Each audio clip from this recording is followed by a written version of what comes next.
Hello, everybody, and welcome to the show. I'm Timmy B, host of the Fight Insight podcast. It's the best goddamn podcast that your friends are already watching. Go tell them now to come and watch this show because we have a big one, a big one. This is the biggest thing to come to the heavyweight division. Bam, bam. It is Josh, the Incredible Hok. Hokit. He's gone viral on Instagram. Well, he is now here on the Fight Insight podcast. Bam, bam. My co-host, my friend, UFC veteran. What's up? Let's go. Timmy B, hit it. Ladies and gentlemen, this is the Fight Insight Podcast. It is a big day today, Bam Bam, because we have one of the biggest MMA heavyweights that is set to take stage at Dana White Contender Series on August 19th. This man is a professional football player. Very cool on the San Francisco 49ers. But forget that. I don't care what Wikipedia says. This guy is an MMA fighter on the rise. 5 wins, 5 finishes, undefeated. This is the man that set the world ablaze with his speech after a fight where he commentated on Michelle Obama. I had to get this guy on, and I'm so excited to meet him for the very first time. This is Josh, the Incredible Hok. Hokit. Boom. Nailed it. Yeah. Nailed it. Yes. Let's Hell go. yeah. Let's go.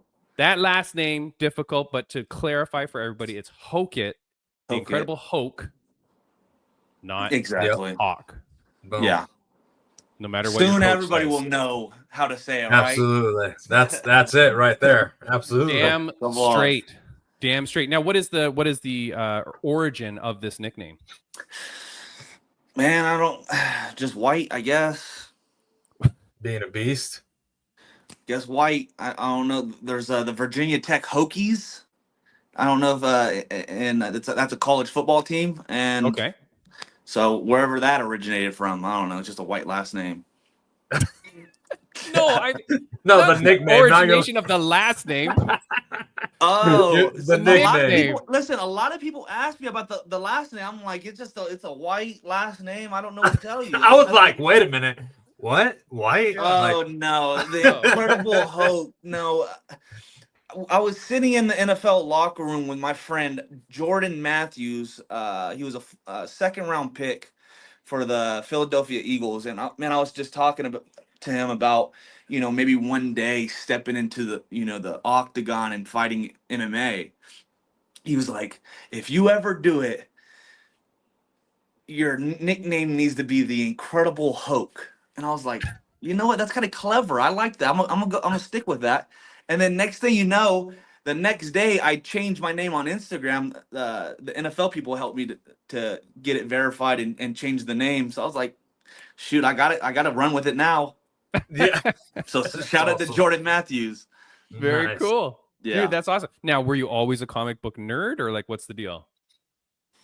Man, I always liked the Marvel movies. I don't know how they are now with the whole liberal agenda, but I mean, you got 2 gay characters, and they're always throwing something in your face. So I don't watch too many movies, but I like the idea of the Hulk's character. You make him mad, and the Beast comes out. You know what I'm saying? So I see that. When you step into the cage, the Beast has to come out. I like the idea of that. So yeah, it makes sense. It works. Absolutely. It works. Now, look, I had gone through some other nicknames for you at the time, incorrectly saying your last name, thinking it was more Hawk than Hok. I mean, if my last name's Hawk, I should have went the Hawk Tua direction. Josh Hawk Tua Hokit. You know what I'm saying? If that was my last name, that could have sold too. I mean, I'm pretty sure it only cost like $15 to get that girl to make an appearance at this point. So like, exactly. she could walk you to the.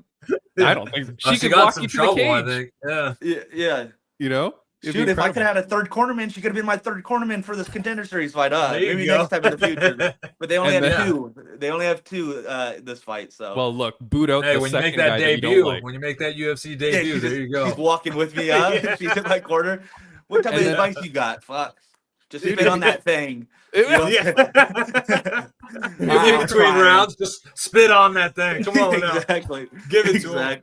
That'd be incredible. That'd be great. Yes, Look, yes. but here you go. I made this because in case you weren't married to the nickname, I thought you could be Justice Society Hok Man instead of Hawk Hokman. Man. Okay, okay. No, don't like it. Don't like it. I like get it. the edit. I like the edit. Yeah, it took me a long time. How about my this one? God. How about this one? Uh, The king of Hok and Roll. He could come out. See now if it was rock and roll, hawk and roll, I see where know. you're going with it, but yeah. It's all downhill I like the from creativity, dude. I like the creativity. I'll give you it, dude. Yeah. I'll give you a final failure now because of the incorrect pronunciation. If you smell what the Hok is cooking. He's cooking. I like him. Again.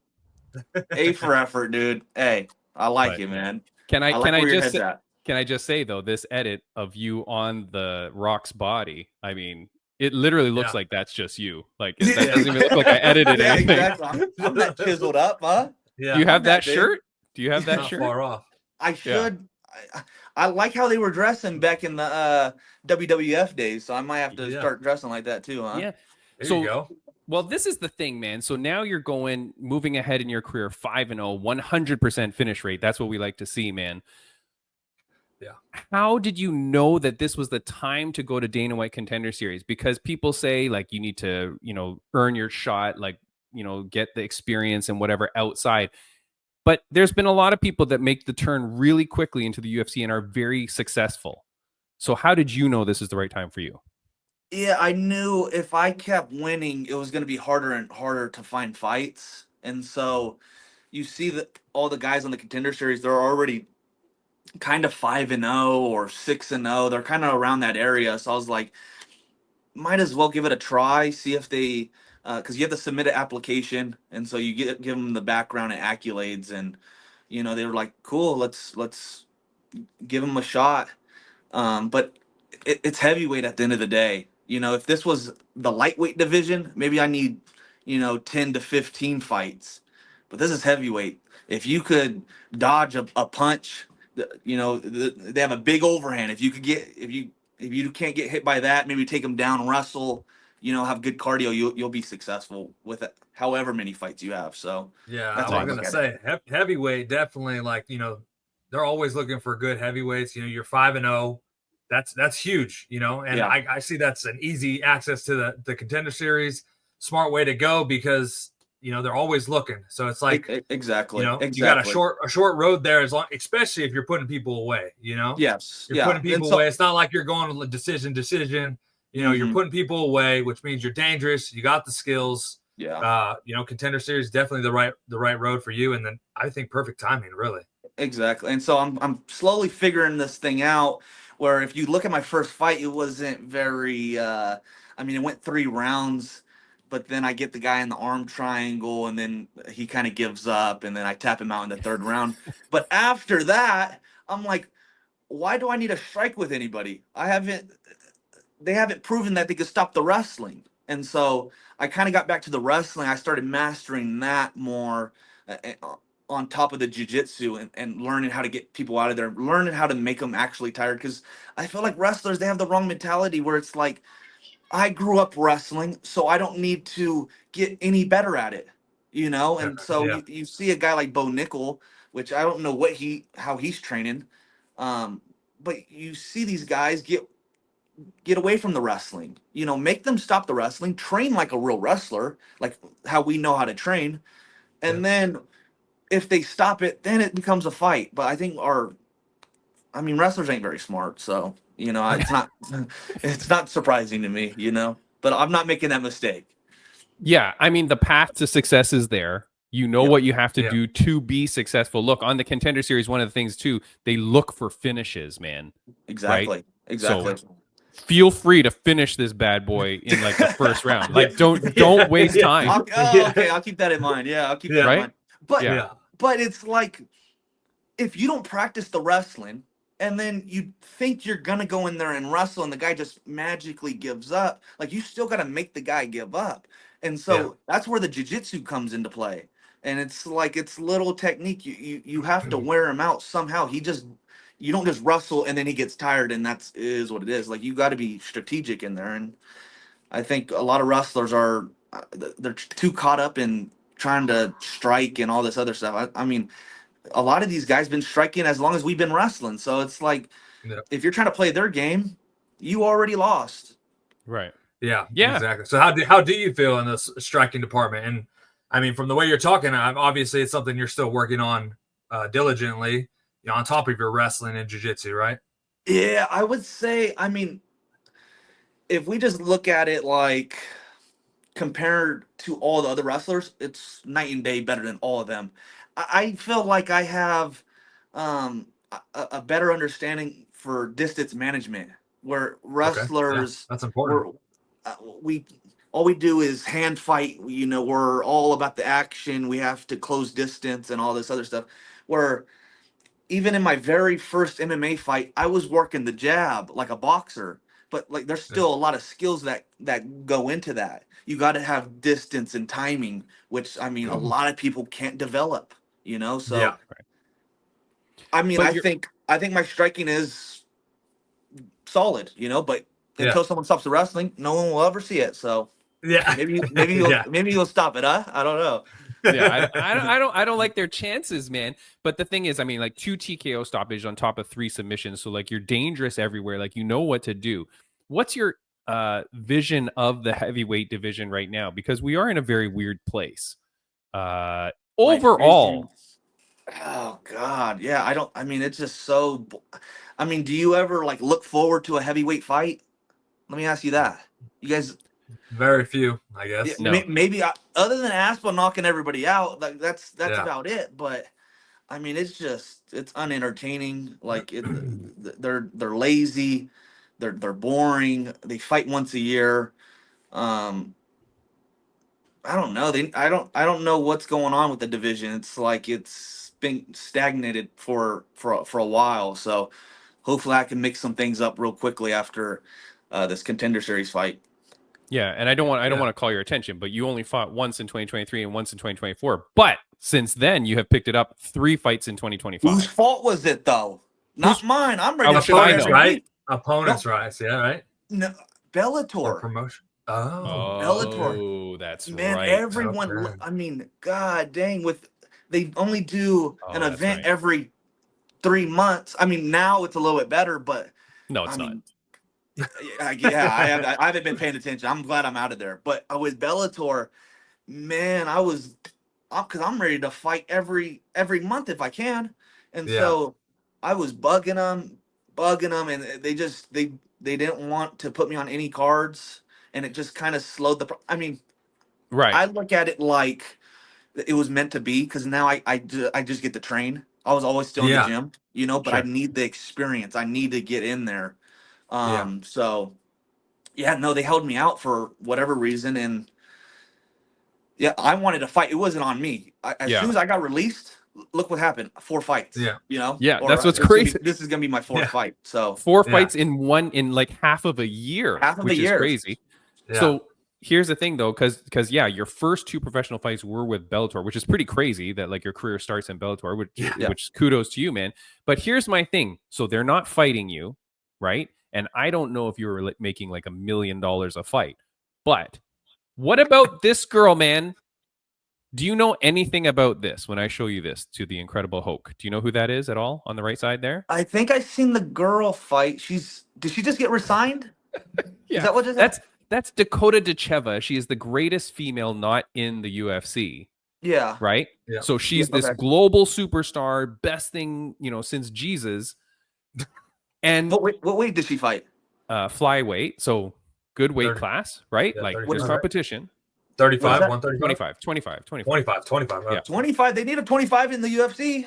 Yep. They need someone.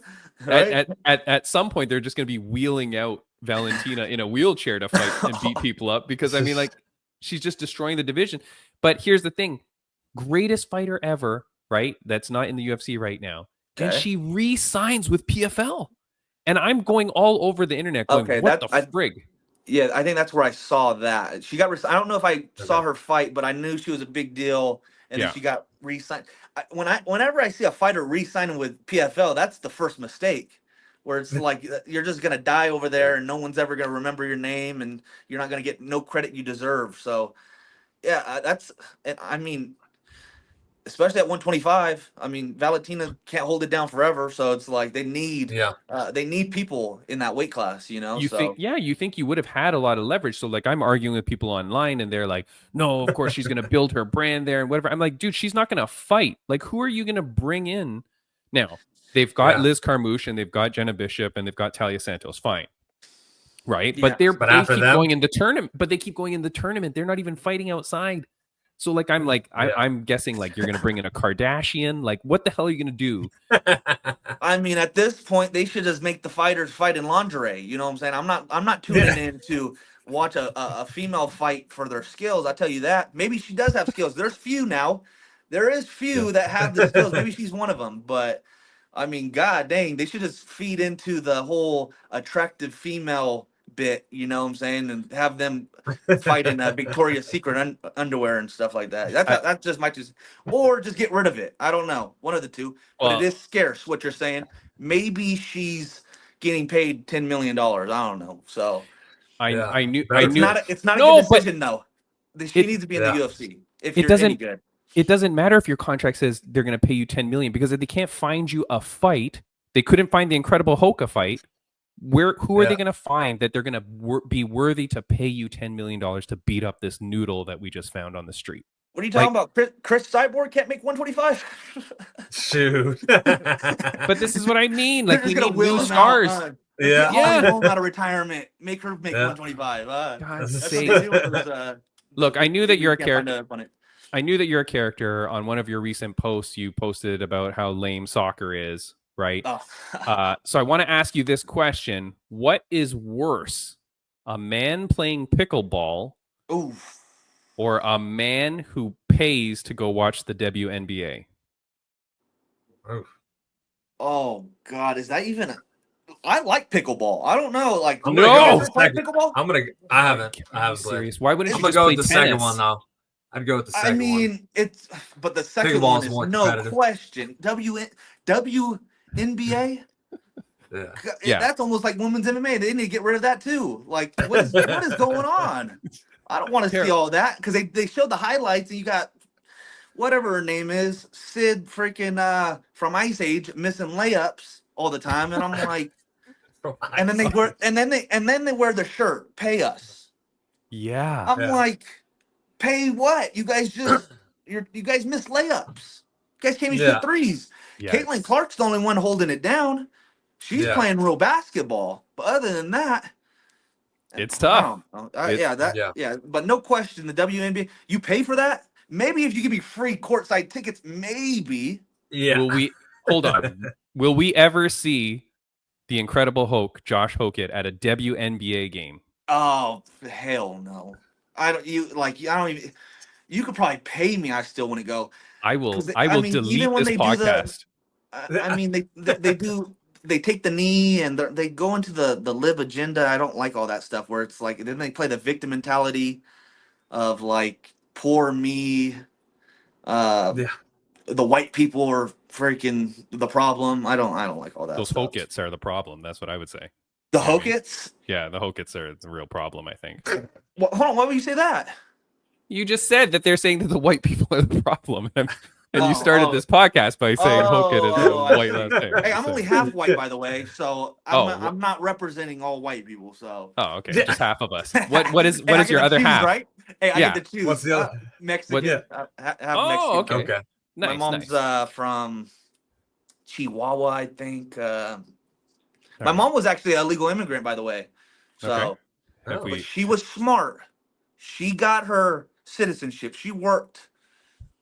Yeah, and found a way to get her citizenship. It only took her about 20 years, but she found a way and got it. Better now than never. Yeah. Or you could marry a white guy. I guess so. Where's the personality come from? Like, here's the thing, you're 5-0, and I don't, as good as you are and all that, definitely I would have to say that your personality helps sell you as a character, sell you as a person, sell you as a fighter. Is this a real personality? Is this a plant? Like, what is the deal? Is it a mix of both? Yeah, I don't know. A little bit of your personality. I guess. I don't know. I'm trying to enjoy the process, have fun with it. But a lot of people, they complain that they don't get to eat at the table, but they don't bring nothing to the table. And so, I was playing in the NFL, and I had to keep my mouth shut. And so they made everyone get vaccinated and all this other. They put like Black Lives Matter on the helmet. They had the LGBT flag in the stadium. So it's like I have to bite my tongue and not say any of this. And there's a lot of NFL players that feel the same way. And we couldn't do anything because it's like they're paying you a lot of money, and it's like you can't. Get fined, right? You don't want to risk it. So I'm in a sport now where, I can make some money off of talking about that. So I do feel a type of way towards those types of subjects. So just being me. Has like your management team or your coaches or anything said, hey, play this up, man, because this is going to get you places, like this will get you noticed, like don't, like we're going to encourage this, keep playing it out, encouraging you to just speak your mind. No, I don't.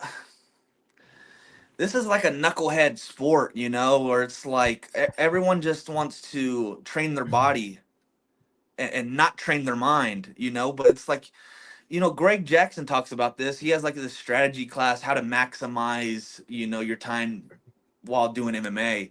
And he talks about, talking a certain way. He never told me to go to the conservative route, but this is just the type of stuff I believe, and I get to talk about this type of stuff, and it, people are interested, and I get to do my post-fight speeches, and it seems like they get a little bit of a buzz, and I'm like, you know what? I got more of that to come. So well, definitely catches attention. Love it or hate it, they tune in and they listen, and you got the eyes on you. You got the the show. So love me, hate me, pay me. That's it. I'm coming for the money. That's your next shirt. Your next shirt. I know. I should make that a good idea. Huh? Actually, I'll send you a free one. Since good idea. Royalties. My guy. There we go. Here's the thing, man. Like, I did have this. Someone wrote in. This is actually a guy I know, Crew Benson out of Virtue Muay Thai down in Toronto. I did commentary for his first ever event. He asks, how long have you been doing poetry, and when can we expect your first LP to drop? I'm asking for a friend. LP? What is an LP? Like a music thing. LP, like well, I've heard of an EP, but LP? Hold on, what's an LP? LP is that almost sounds right. Something. That almost sounds right. I think I know what you're talking about. LP from long playing or long play. It's an analog sound story. I think it's like an old record style. Like interesting. Yeah. Okay. Yeah. Yeah, I don't know. I was messing around with that post that you posted. I was over there just doing Dr. Seuss rhymes. I just felt like a troll that day. I was like, how can I be a troll and semi-creative? I was like, I'm gonna rhyme this. And you know what came across my feed was the old John Cena, and he had his whole act was like him rapping, and I was like, that's kind of lame, but it took off. I was like, is there something there where I could be funny with it? So maybe there's more of that to come. All right. Well, we'll wait on Spotify for the full album, but like, no, I think here's the thing. I think it's good, and there was good production value to it, right? Like you weren't just sitting like in a sauna, like Bam Bam here, but like you had like the nice clean white background. You put the images on top, right? There was like a little bit of stuff to it, and like, dude, and you were dressed up, like you had your outfit, like you looked good. Like American flag skull cap on. I was dressed up. It adds to it, man. You got to. With the whole media thing, I'm not a fan of the media stuff. Like, I'd rather just train and just like mind my own business. But it's just a different day and age where it's like if you don't adapt to this type of stuff, you're gonna be left behind, and no one will remember your name. And you will be broke, and then you will have this brain damage for no reason. And that's just the reality of it. So I'm trying just to maximize my opportunity at the end of the day. No, So, I'm happy for you, man. yeah. Tell me a little bit before though, because like I like what you said, and I'm gonna kill myself if I don't go back to it. You're saying Okay. that at Jackson Wink they have strategy classes. What were you talking? Yeah, Greg Jackson. Sometimes he talks about different stuff. Maybe you'll read a book or something. But it's like a samurai, old school samurai book of like death before dishonor type stuff, and he breaks it down, which is it's kind of cool. It's a different perspective. But yeah, then he also talks about how we should be going about MMA, how many times we should be fighting, uh, how he even breaks down how long each fight is, the average fight in at every weight class. So he's like, ev- on average, the heavyweights fight for 9 minutes. So it's like you got to be ready to go. I was like, Greg, so you want me just to train 2 rounds? Is that what you're saying? I'll show up and do 2 rounds.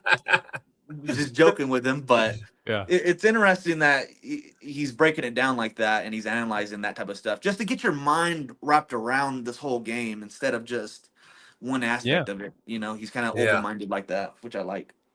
No, I like it, Yeah. man. And so, Well, shoot, for heavyweights, 9 minutes, you say that. You could say, like, after the 9 minutes, man, they slow down a lot, Like, they don't got much fight left after the 9 minutes. I know, yeah, after the 5 for sure, but I mean, yeah, Well, but you could say, like, after the 9, they're spent. Done. Yeah, they're done. You can do anything to them after that 9, huh? But that's the thing, though, right? If you're bringing in a heavyweight who's a big wrestler who knows how to wrestle, like that is going to deplete the tank so quickly, right? Knowing then what you've been learning, 9 minutes average. If you wrestled the dude for the first 3 minutes, imagine how quickly that tank drops. They won't make it to that 9, right? So I mean, you see the first round finishes.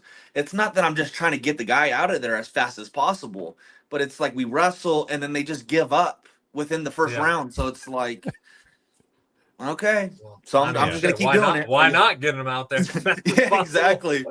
Gotta go. We're on the clock, man. Whether they're giving up or not.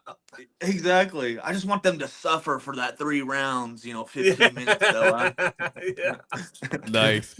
Look, man, this is very exciting, man. I'm so happy to have you on the podcast. But like, I will say, you're not as much of a lunatic as I thought you might be. So I'm happy. You know what I mean? I guess. Yeah. I like that. No, but it's calculated. It's calculated. Yes. Right? Like like calculated. Smart. Yeah. It's not just like you're raging and going crazy. It's like, I hate everybody. Thing. Let's kill. Yeah. But the man. But that's the thing, though. But that's why I like it, because like you said at the beginning, like it's like truly you are the Incredible Hok, because it's the smart Bruce Banner, you're calm. Hok, sorry, Hok, the Incredible Hok, the calm, calculated, smart on the outside, right? Understanding the game, learning what you have to do, and then when you get inside the cage, boom. I mean, MMA is less of these maniacs now, or it's more like athletes, but I mean, you should, I just think you should make the most out of your opportunities. And I mean, when you do the post-fight speeches, that's when the eyes are on you. That's when the camera's on you. So it's like, I can't stand watching these guys, and the guy asks them the question. It's like, I'll fight whoever. And so it's like, it seems like they don't care. So now I don't care. And now they're not going to give you no money, for it. So it's unentertaining. So it's like, you got to bring the whole game together, Dude, of course. And here's the thing too, when the interviewer comes into the cage and gives you that mic moment, who cares what stupid question they ask you? You go off and say whatever the hell you want, because don't let them corner you. Right? Don't let them corner you into some lame question or some lame thing, right? Who cares? Just go off and be you. You need to be coaching some fighters about this, huh? There you go. I'm telling you. Episode 233. That's what we're doing. Yeah.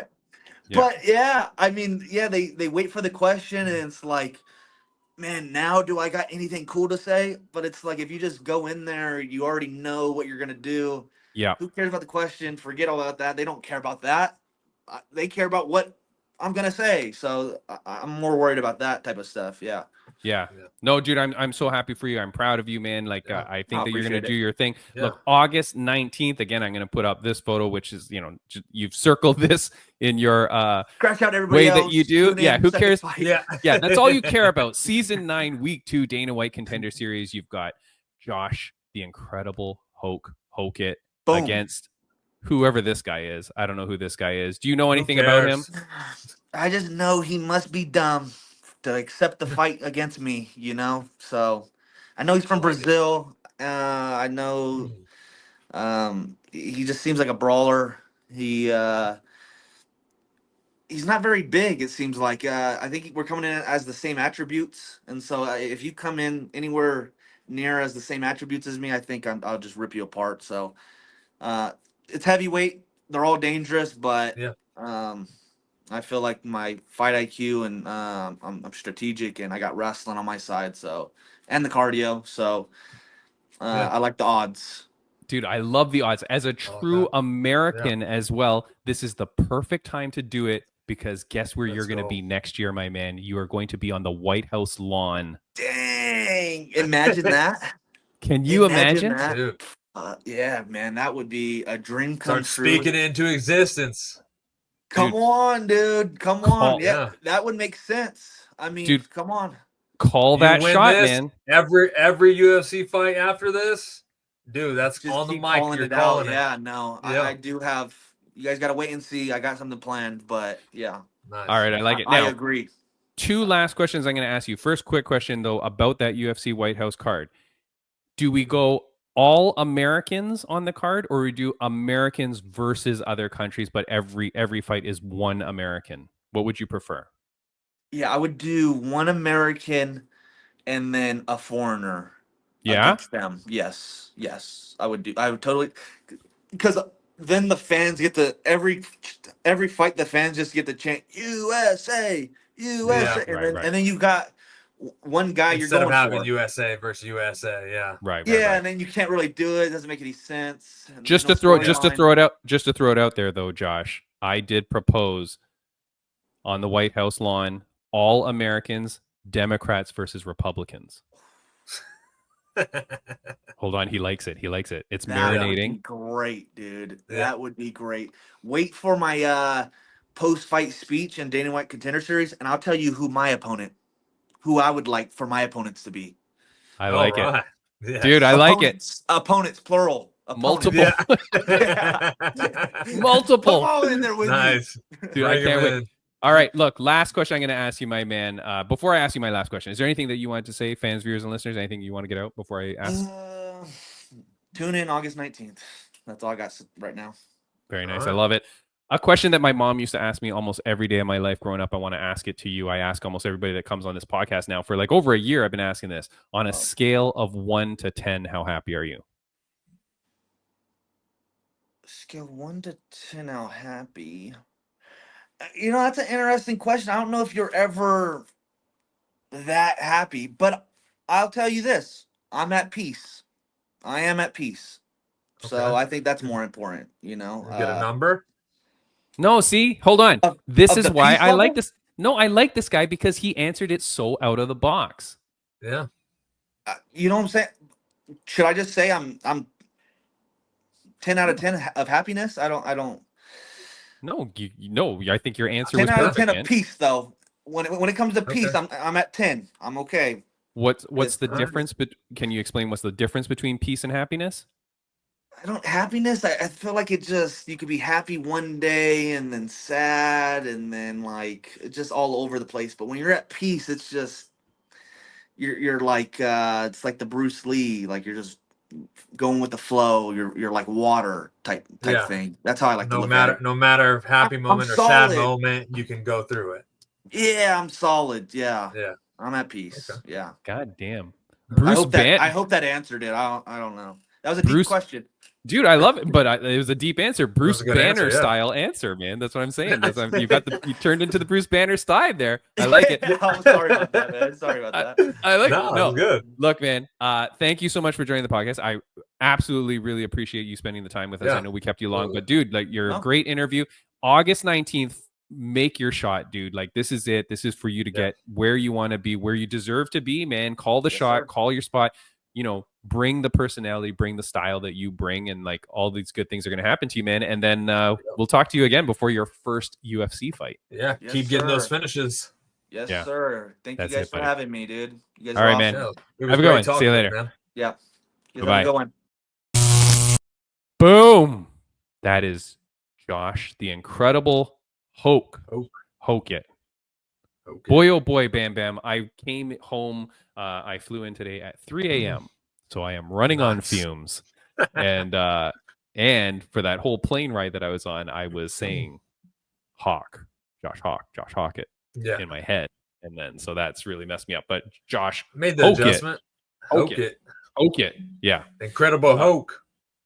And look, wait, I should have said this to him. Josh Hokit on the White House lawn, cornered by the Hok girl. Yeah, dude, get out of here. I mean, got the Hok and the Hawk. That could be main event, Look, man. So I do want to say thank you to friends of the podcast before we get going. Friends of the podcast, I want to say thank you to RageWorks Podcast Network, of course, for audio podcasts. Check out RageWorksNetwork.com. We're part of the Sweep the League Network and the Refocus Network, so I want to thank those guys. Daniel Chung, remember our lawyer friend out in Santa Clara County that talked to us about Cain Velasquez's case. Amazing. Cain Velasquez? Yeah. He just announced that he is running again for district attorney of Santa Clara County. Awesome. Congratulations to that, dude. Look, for all our fans in the Santa Clara County, go vote for Daniel Chung. Daniel James, the big man, he was on the Karate Combat 8-man tournament. He won his first fight. Unfortunately, came up short on a decision in the second, which was a very close fight too. But I'm very happy for him, man. Look, more eyes on him, more opportunities. That's all I care about for Daniel James, man. I want him to do the best and prove who he is, and he's doing that. So congratulations to him. And then Beast Boy Mike Davis. I think we talked about him maybe last week because he won his fight. He's a friend of the podcast. I've spoken to him a few times on Millions, Bam Bam. I want to raise this, and I'm going to ask this. He fought out his UFC contract. Oh, okay. The last one? Yeah. So what's crazy is he was on like a 4-fight win streak or a 5-fight win streak. Yeah. Loses one, drops one, which was when they were in, I want to say like United Arab Emirates or whatever. And there was a problem when all those fighters got sick. Yeah. And they said that there was something with the air quality or whatever. And like a bunch of fighters got sick. He had a knee. I don't know if it was him. I don't know if I remember correctly. I thought too he went in with like a knee issue or something. No. Well, maybe that wasn't him. I don't know. Well, no, maybe, but he wasn't saying anything of that to me. All he said was that the fight that was in Riyadh, it was in Riyadh, Saudi Arabia, and there was something where everyone got sick. Anyway, so he was on a 4-fight UFC win streak in the lightweight division, right? Which is crazy. Then he drops one under weird circumstances. He then chooses to fight out his contract. So they were going to renew him before that one that he dropped. Yeah. He drops it, and now you're like, oh, shit. Yeah. Then he takes the last fight, still doesn't re-sign. He's betting on himself, and he gets an incredible victory, man. That was the Lewis versus Teixeira one. He gets the TKO with the flying knee and the punches. Absolutely, yeah. Here's the thing. He's still not re-signed. As of me talking to him last week, still not re-signed, and he's waiting. And then he was saying like, hey, man, I want a big contract. Like, this is what I want. And he was saying that like his management team, he didn't seem like too happy with his management team. And he's like, I don't know what I'm doing. And then I clarified with him that like your manager is kind of like almost on contract with you. So you kind of have to stay with the same manager for that length of the contract. So now he's like, I don't know if I'm changing management team. I don't know what, like whatever. A lot of stuff going on.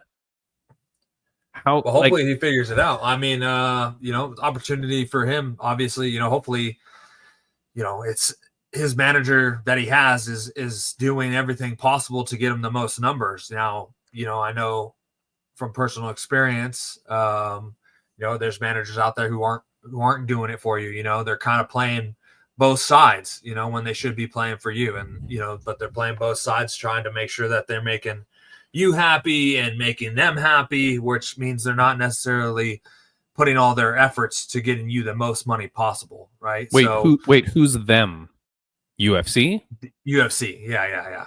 So hold on, to be clear, what you're saying is like you think that sometimes the managers will almost try to buddy up with UFC by going like, "Oh, I can get you a little bit less for this fighter." And then that kind of gets the manager good maybe graces. So. I don't know. You know, I'm not going to say that they're directly talking with them and telling them like, "Hey, I think he'll take a little bit less, or we'll take a little bit less," and you know, whatever kind of thing. But maybe not negotiate so hard. Like, yeah, just to kind of like have a good graces of like, yeah, I can get you this guy. You know, you're not gonna he'll get him back for a little bit more than what he's making. You know, little bump, but not a huge bump or anything like that. Right.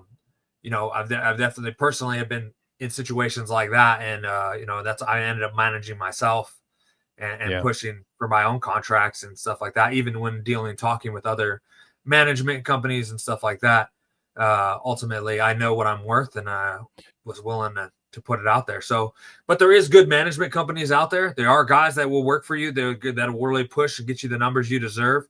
I mean, to be, you know, 4-fight win streak, lose one, come back, win. I mean, 6-1 in those fights, like that's really good, especially in the lightweight division. So in the lightweight, in the lightweight division, and that one loss having some strange circumstances to it, right? Absolutely, yeah. So I mean, you can tell he's a skilled fighter. You know, he's really good. So definitely, he should definitely look into it if his manager's not doing what he needs to be doing for him.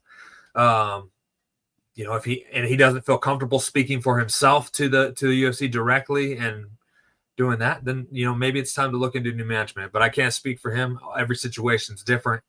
Yeah, I just hope he gets the most money possible and gets re-signed to come back and put on more fights. I hope so, dude. But it was crazy. Like when he's sitting there saying like, "Yeah, I'm not signed to anybody." I'm like, that's crazy. Yeah. One of the best lightweights in the world. Right, one of the best lightweights in the world, a very marketable young man. Like he presents himself very well. He's very well spoken. He does a lot of like streaming stuff and whatever on Twitch. Like when you watch his videos, it's always very high quality, whatever. Like this guy's a good kid, man. Yeah. And he's out there doing it. But like UFC better sign this dude, and I want him to get a big contract, man. Like give him what he deserves. You know what I mean? Like, yeah, he's a good guy, and he could be right there for title contention. You know? Exactly. Yeah. So there's definitely obviously you know, some negotiation going down, and the numbers just aren't matching up or where they should be at the moment. So maybe taking a little bit more of a longer process, but like I said, hopefully he, you know, he's able to make those numbers work and get paid higher, come back. He did give me the number that he was looking for. Okay. It's on millions. He wants 100. Okay. Do you think that's not crazy, right? No, I mean, why not? He deserves it. Yeah. Good. Yeah, dude, I hope so, man. Like I hope this dude gets what he wants, gets the money, and you know, advance his career and do whatever he wants. I like this kid. I really like Mike Beast Boy Davis.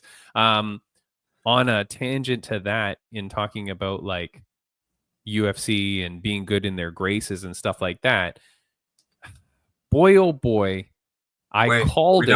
Are we done with friends of the podcast? Kind of not. Why, you want me to get rid of it? No. Like, is this doing? Because I'm going to say one of the friends of the podcast. Oh, go. You want to do it now, or do you want to wait? No, do it now. Do it now. Corey Anderson with a big win at heavyweight. Big of course. Finish, right? Come on, dude. Big finish. Big statement made. Yeah. I mean, PFL Africa, right, goes down. We are going to have a fighter that won on PFL Africa, actually. I'll talk about that a little bit. I think we're going to have him on in August. He wants to come on. He's Canadian. There was a goddamn Canadian on the PFL Africa card. I did not know, because his flag, the flag that he flies, was his African nationality. But I believe he lives and trains in Canada. So like, there's a connection there. Very cool dude. So we're going to have him on. And his nickname is the Kryptonian. And I've got Kryptonese written on my shoulder. Like I have Superman language tattoos. So I feel like we're best friends. You know what I mean? So yeah. But yeah, Corey Anderson, man, look, moves up to heavyweight, gets a fight because God damn it, give me a fight. Like we were talking about Dakota. I mean, took them forever to get them matched up, right? Forever. And he's been working. He's been doing the work on the side. He hasn't been sitting on the couch, hanging out. He's been staying ready. I mean, to be fair, all the fighters are in the same position, so they're all like equally either on the couch or equally whatever. I mean, it's a very weird situation. Now, what's next for him though? This is the thing, because he fought at heavyweight. He did not defend his title. Yeah. Well, he called. I seen he called for that guy who's been ducking him. I can't remember his name. The Russian guy, Anislav. No, whatever the hell that guy's name is. Because that guy, Vadim Nemkov. Yes. Vadim that Nemkov, guy had moved up to heavyweight too. Yeah. So Corey went up to heavyweight to fight, got the big finish, and the guy, I guess, I'm just quoting what Corey had said, is like the guy had been telling him like, oh, you come to heavyweight, you need to get a win first or whatever. I mean, what bigger win is that right there? Finish this heavyweight. Put him away, like right there. So I did see that he called for him and told him stop running and ducking him. True facts right there. So hopefully, maybe he gets the chance at a 2-division champ to become 2-division champ at light heavyweight and heavyweight. Well, and here's the thing too. It's like, if you're Vadim Nemkov, right? Yeah. Dude, they're not fighting you anywhere. So no one's calling your name. No one's like calling you out. You have a guy who's literally the light heavyweight champion, who's a former UFC veteran, who has a name. You couldn't ask for anything better. Like, just freaking take the fight, because now he last fought January 25th. This is Vadim Nemkov. He last fought January 25th. He beat Tim Johnson. Yeah. Prior to that, he didn't fight until 11 months earlier, February of 2024. And before that, June of 2023. And before that, November of 2022. This guy fights once a year. Yeah. What? Crazy. Where is the anticipation for these guys? If you're fighting once a year, man, people forget you exist. You know what I mean? Exactly. Yep. No, dude, crazy. So that's a big one. I do want to thank SHROOMBAR.com. Go check out eatshroombar.com. So thank you to them for being a part of this. These things are amazing. I'm almost finished all my boxes, so I will have to order more. And then, this is not a sponsor, Bam Bam, but I do want to say I found a bottle of your sweat. I finally found it, dude. I found the UFC Prime, but this is UFC Canada Prime. Oh, wow. Nice. So this may only be like maybe like only Mike Malott sweat in here. I don't know. Yeah. But I believe this has a UFC fighter sweat in it, and I'm going to drink this. I don't know how this will taste, but we'll see. What else is new, man? Anything? I do got another friend of the podcast. Okay. I knew there was another one. Remembering it. The Hand of God. Godfrey. Oh, god damn. With the big slap knockout on I always forget what it's called. Power slap. There we go. Yeah. Dude. The Hand of God. Godfrey. I don't know. I can't remember his first name. Godfrey. Darren Godfrey. Darren Godfrey. Boom. Dude. The big KO. After he came on our podcast, he started developing the largest traps. Yeah, the traps. Yeah. Holy crap, dude. It was like up to his ear, these traps. He was looking jacked. Like, super yoked. Like, massive. And then he goes in there and literally TKOs that dude. I think he took the first slap again, too. Yes, I think he did. Yeah. But I think, like, it's a real problem, man. I think that sport is getting very dangerous, because I think people are really understanding how to knock people out. There's a big difference when you see some of the guys that have done it now a few times, and when they hit you, and they like just the newcomers, they know where to click that button, like, big time. Yeah. And final friends of the podcast update. I'll stick to the power slap. Pauline Macias, PETA, pain in the ass. Yeah. Things are not going well for her online. We posted another clip of her slapping the girl, and people are coming out, man. Her opponent came out. Why are you making fun of this? I had to get surgery, blah, blah, blah. And the opponent that she was supposed to fight that night came out. Why aren't you talking? Blah blah blah. And then I mean, it's drumming up stuff. Look, I'm helping post those things. I'm collaborating with Pauline on those posts because, like, look, this is what Power Slap is about. It's this one big hit, and you're supposed to pump the crap out of this on social medias to get people's attention. Yeah. But I like it. She's getting a lot of heat, man. How are you gonna say? I mean, you signed up for it. The fact that you had to get surgery or whatever. I mean, that sucks. It's terrible. I hate that for you, and it's obviously the worst thing. Worst case scenario. Yeah. It's something as a fighter and everything you sign up for in a sense, but at the same time, it's like Power Slap is promoting it, But they didn't come out and Power Slap didn't make a video saying that anything about it. They just posted it. No, yeah, you mean like it wasn't like an egregious foul. But here's the thing too, like, and I try to say it on the post as much as I can, but like, come watch the podcast. Go listen to her explain how that hit was not a foul. She didn't punch her in the face or anything like that. She hits her. It's just her hand is big and it kind of wraps around. And as I'm watching like the Darren Godfrey and whatever, you can see how the hands kind of do come across the face. So for her, it clicks the nose in a bad way. And Pauline is super strong, man. Like when she throws that slap, it is really brutally hard. And I think honestly, it's nothing. We have nothing against the girl that of course slapped. No hard feelings at all. No, it's the problem is if you knock someone out and you post it, it's like, well, that's a highlight reel.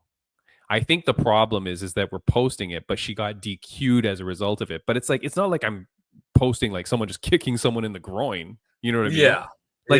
Literally that was a knockout. Like, let's not the decision was wrong in my opinion. And so either way, it's a highlight reel, and we'll see what happens to her though, man. Like I feel like it's gaining traction, and I feel like she's going to leverage that, as we talked about, into something big. Yeah. I think Josh Hokit, I think he is going to frickin' leverage his moment. It sounds like he knows what he's going to say already. It sounds like he knows what he's going to do. And look, I don't know what the collegiate wrestling is in Brazil, but this guy, is a collegiate wrestler, played on the San Francisco 49ers. This guy is a massive athlete. Like, and there are some things that like you cannot catch up, man. And if this guy is a wrestling machine, and like he said, he's focusing on his wrestling, don't mess around. You take this guy down and you ground and pound the crap out of this dude. Yeah. Put him away quick and easy. And, dude, he could be fighting for the title. He could be fighting for the title on the White House lawn. If he fights as regular as he is now, he could fight 6 more times this year. Yeah. Well, that's what I'm saying, especially at heavyweight, like they're looking for guys that are getting finishes, staying active. And, I feel like heavyweight's always looking for like that next guy. It's like a nonstop search for heavyweight because, I feel like there's heavyweights out there, but, they're not top tier, and the ones that make it that are top tier, it's like, they're top tier and they're putting guys away and they're getting finishes and they have a little bit of a swagger to themselves and personality. So I definitely feel like heavyweight is, they're looking for somebody. Dude, it's the place where you're going to make it. Like you can make it there very quickly, man. Like that's it. You can a couple of big fights. You be on the ready. You take those short notice, and the way he fights and the way he finishes, you're not going to take a lot of damage. This guy could just keep pounding it out, and he's with a good gym, right? Jackson Wink, they know how to create stars. Absolutely. Last thing we'll talk about. Oh, next week on the podcast. The reason that my wife has to put up with this disgusting stash is because this man is now coming on. I know this is a terrible photo, but this is Luis Hernandez. He's the guy that Sean Strickland ran into the cage to punch in the face. Luis the Stash Hernandez. He will be on the podcast next week. And perfect timing, Bam Bam, because did you see what happened to Sean? I saw he's like getting charged or something. Or he got suspended. No, suspended by the Nevada State Athletic Commission. Now, here's something interesting, Bam Bam. He gets suspended by the Nevada State Athletic Commission, but he could just go fight in Canada, right? Or go fight in another place in America? Or does the suspension hold true to all organizations? I don't believe that it does because each state has its own commission and That's everything what I like mean. that. But do they But it respect? is, Do they respect? so there is like the respect there. So there's a chance that like they're like, well, you're suspended in Vegas. We're not going to let you fight here, because when you register, you have to say that you're, you know, it comes up that you're suspended in a different state or you have been suspended. Like it still stays on your record per se. So I think, like, could he? Yeah. Will it happen? I don't think so until this is solved. I think they're going to be, you know, other states and stuff like that are going to be like, no. And as far as like other countries and stuff like that, the UFC technically runs their own commission through it, which I think is through the Las Vegas commission most of the time. So, yeah, I think he's gonna have to get this figured out, and before he fights again. Yeah, kind of crazy, man. So I can't wait to talk to him about that, because I want to see, like, okay, did anyone come to you? Did the Nevada State Athletic Commission come to you and say, like, hey, what do you feel about this? He definitely seems like he didn't give a crap. Like, because even after it happened, he just started like mimicking to the crowd and like playing it up and stuff. Like, I don't think this and this guy, he's a professional, not just a professional fighter, but he's a professional outside in his real life. I don't want to say what his job is in case that's not public, but I know what it is. Look, this guy's a good dude, man. So I don't think he's like looking to. Yeah, definitely. I think that with like Sean Strickland and stuff too, though, it's like they're going to use him to make an example in a sense, you know, like there's got to be some repercussion, because like they don't want, like, you know, whether it's a UFC fighter or some normal guy, you know, cornering somebody to think that it's okay that you can just go in there and punch an athlete who just fought, you know what I mean? Because he's teasing you. That's what's crazy. You have to set the line. You have to draw the line in the sand, because if you let Sean Strickland do it without any repercussion, the next guy that does it will go, well, Sean did it, why can't I do it? Like you need to. We're not in Russia, Bam Bam. We're not in these like organizations. Hey, I tell you what, it made that guy, like, I'm looking forward to talking with him. It definitely brought a lot more attention to a good victory that he already had. You know, a lot of eyes to him. You know, you're gonna be able to build momentum on that. That's for sure. You know what I mean? That's what I'm saying. Yeah, like you played the crap out of that again. Like another unfortunate situation. Yeah, but you leverage that, man. You go to that social. Yeah, you bring that back over and over.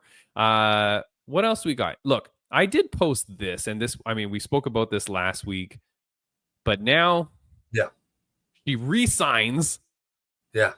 Dakota Ditcheva. We talked about this briefly with Josh Hokit. But last week, my conspiracy of the week was that she wasn't doing a title fight because she didn't want her contract to get extended.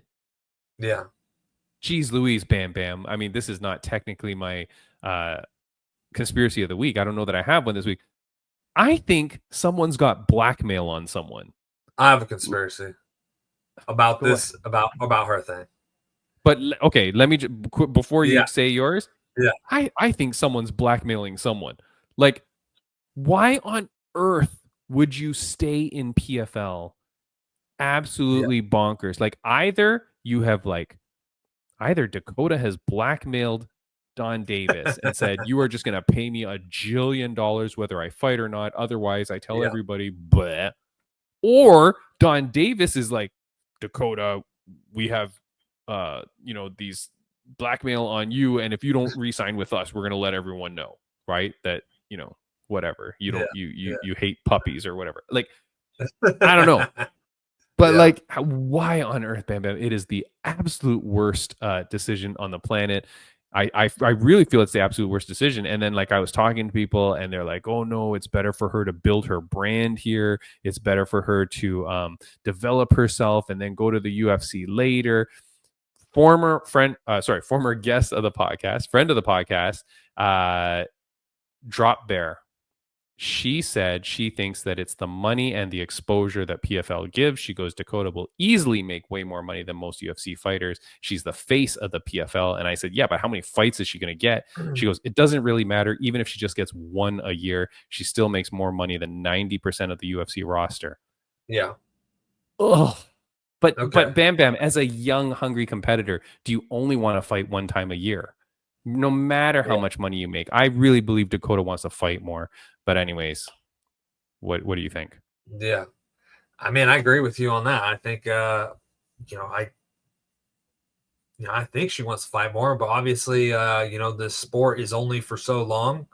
And she seems like a real competitor who would, you know, wants to fight the best and make a name for herself as fighting the best in that sense in this sport. So it's hard to see that it would be just about the money, but at the same time, you know, this time is limited when you're fighting. So why not take advantage of it? I don't know. But I don't know if it's a conspiracy or not, but I definitely think and maybe hope that she you know, when she re-signed, she got like some crazy amount of money, but there is a clause in the contract that if she doesn't get a fight within so much time, 6 months, I don't think she'd do a whole year, but let's say 6 months.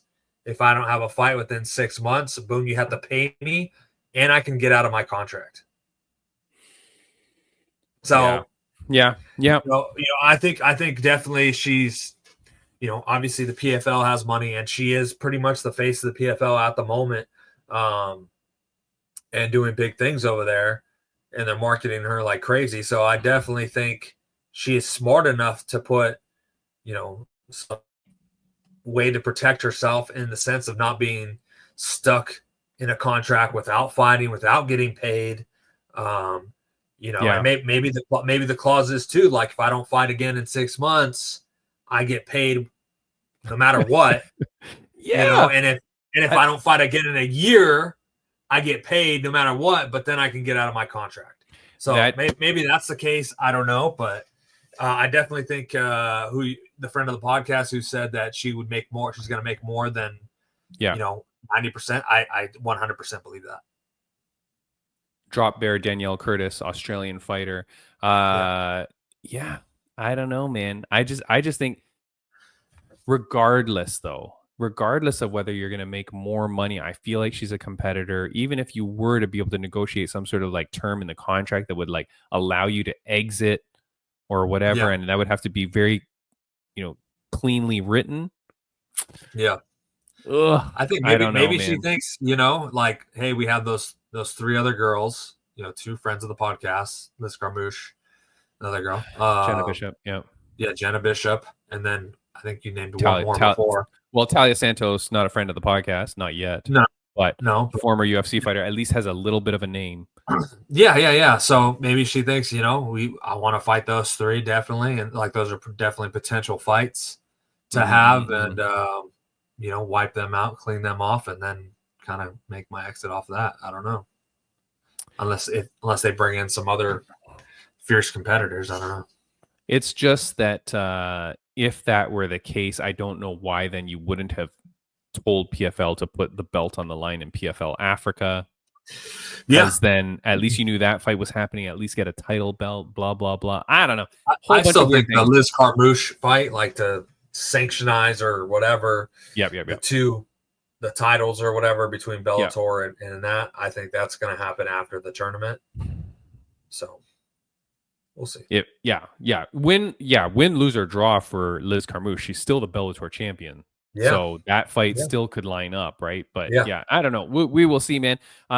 Look, I think that is it. I don't know that I have anything else. Max Holloway puts a stamp on Dustin Poirier's career. Yeah.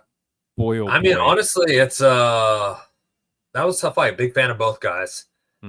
So it was. I'm glad.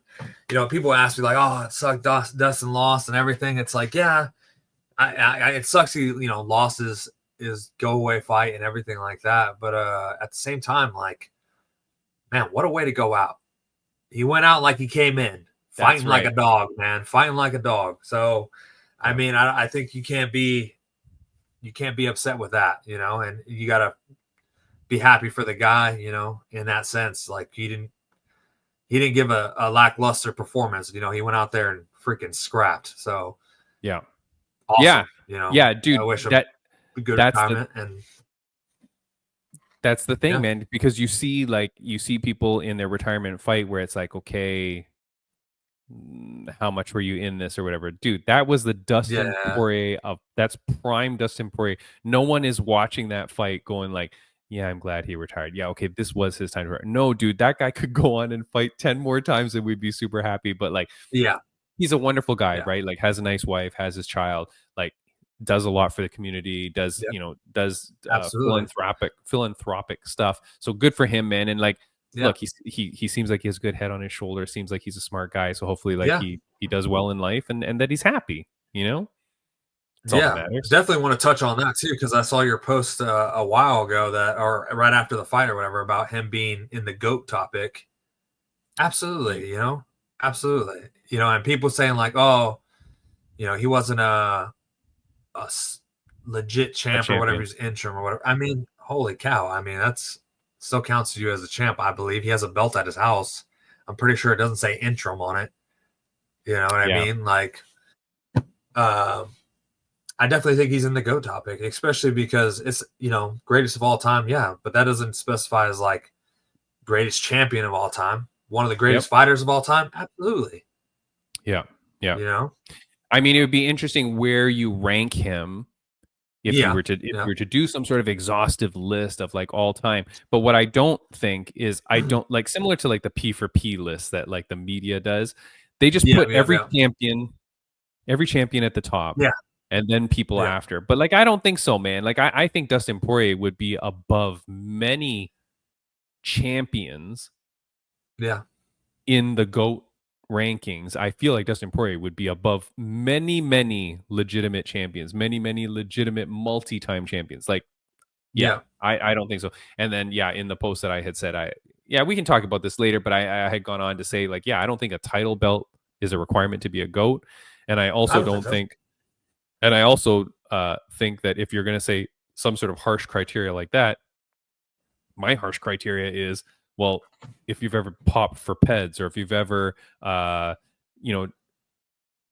criminal activity, or if you've ever like been a jackass in your personal life, like I think that should take you out of the GOAT list too, or you should consider that as much as you consider belts or no belts. Yeah. Like Dustin Poirier, like for what he does with the community and all the charities and stuff like that, dude, that is crazy good for that guy, man. Like that's not nothing. And that's him being a fighter doing that. So I feel like you got to consider that. I don't know. But it would have been nice had he won the BMF title in his last fight, of course. Yeah. I do say though, like, I'm a big Max fan as well too. So I'm happy that Max won, because you look at it on the flip side, and it's like, if Max would have lost, that's kind of a big dip, and he's still fighting, so it's kind of quite a little bit of a dip in his career as far as like the momentum moving, just moving back up to lightweight and continuing on. So for him to win, especially in a scrap like that, I think it definitely puts him in a position to possibly be fighting for the title next. God damn. I know, yes, except for I do like him in these kind of featured fights. Like, I don't know that he needs to fight Ilia Topuria or whatever. Like, I'd like him just to fight these crazy fights and just keep putting on showman fights. You know what I mean? Like, and he was champion for so long. I don't know that that's his drive. I guess it always is the drive. But man, if they can just keep lining him up with these crazy fights, I mean, dude, I mean, they got to be paying this guy if he fights Topuria again too, like, now it's going to be for the title and the BMF, at the same time. Title for title. Yeah, title for title up for grab. Yeah. Yeah. But you can't do that, though. Okay, hold on. This podcast is now going to go 2 hours. I don't like that, because I don't want you to unify the titles. Yeah. I don't like if, like, the BMF should never be tied to a division title, because then then you can never separate it. Yeah. I like once Max it comes together. Then you can't separate it, right? Like, so I like Max having it, because then he can go, he's shown he can go between different divisions and stuff. So weight class doesn't really matter. And then you can kind of challenge it around the way. So anyways, so it's almost like you got to either fight for one or the other in a sense. Yeah, but you can't defend it against a champion, even if their title isn't like, it's got to just be outside. Yeah. I still think Bobby King Green deserves a shot at the goddamn BMF title.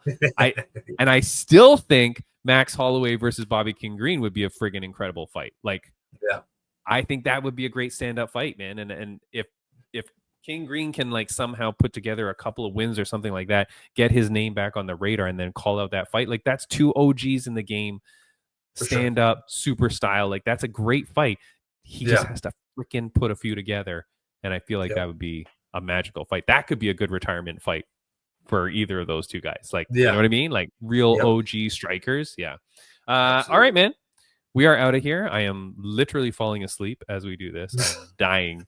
And I think that's it, man. So look, next week, Luis Hernandez. I have a bunch of guests lined up too. Like I said, I have the gentleman that fought at PFL Africa. Let me just see if I can quickly see the names here. Boop, boop, boop, boop, boop. Kareem. Okay. The Kryptonian Kareem. I apologize, I don't have his last name. PFL, he's coming on the show eventually. We got Eric Anders, he's coming back on the show. Luis Hernandez, like that he is next week. And then Chanel Dyer, she's fighting on Dana White Contender Series on September 9th. She's out in England, out of Great Britain top team with a bunch of our friends of the podcast out there. But she's got a big fight coming up. So whole bunch of people lined up, plus Fight League Atlantic 21 is coming up on September 20th. That's going to be huge out in Pictou, Nova Scotia. I'll be there.